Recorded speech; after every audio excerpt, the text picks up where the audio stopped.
Michael Butler wrote into OneWrestling.com. He said, "Dear Bill Apter, can you please ask Shawn Michaels this? My favorite match of Shawn's was the ladder match against Razor Ramon. That was the very first ladder match that made history. What were your thoughts going into the match and during the match? And then I'll ask you the other part of the question after we get to those two things. Ladder matches weren't really well known in wrestling at that point. So going into this, when they proposed the match, what did you feel like?" Well, the thing is that, one, Brett and I had one several years earlier, just as Brett just wanted to do one with me, and I think they had done it for Coliseum Video.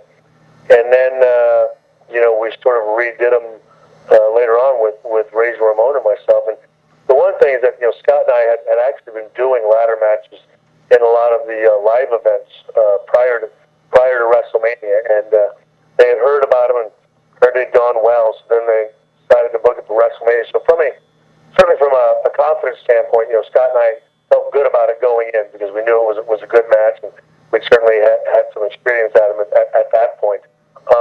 But you never know. We didn't know. You almost get to where you lackadaisical almost. You just get to the point to where, with Adam, he and I had worked with each other so much, and you didn't really know you were doing something historic at that time at WrestleMania. You sometimes get so caught up in just the job and doing it and trying to do it well that you lose sight of the fact that, like, holy cow, this is WrestleMania, and it's in a lot of people's eyes, it's the first ever ladder match, and and then obviously it goes really, really well.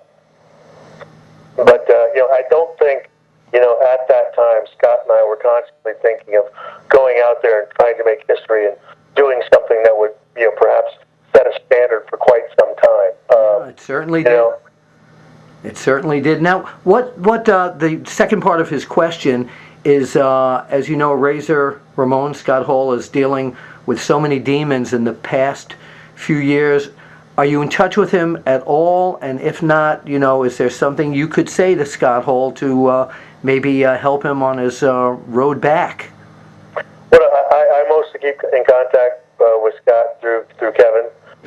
Kevin keeps me up on, there. I have found. I talked to him, several years ago, and I sometimes make him feel bad, just trying to talk with him, because I've managed to turn my life around. So, and I don't think that guilt or that condemnation helps him.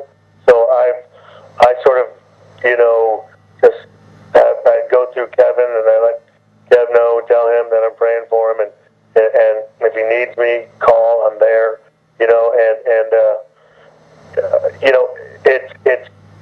it's tough. You want to help him, but you don't know, you don't know what you have to offer. Yeah, well, you also don't know how he's receiving it. Mm-hmm. Yeah. Yeah, and that's the thing, Kevin, I've always just gone by Kevin. Kevin's always got a good feel for it and a great relationship with Scott, and Scott's comfortable with him. So, for me, I always tell Kevin, whenever he feels like he's ready, to see me or whatever, let me know, and I'll be there. Okay. And Kev's never told me to come yet. All right. Shawn Michaels, thank you very much. And again, we'll be watching you on McMillan River Adventures on the Outdoor Channel.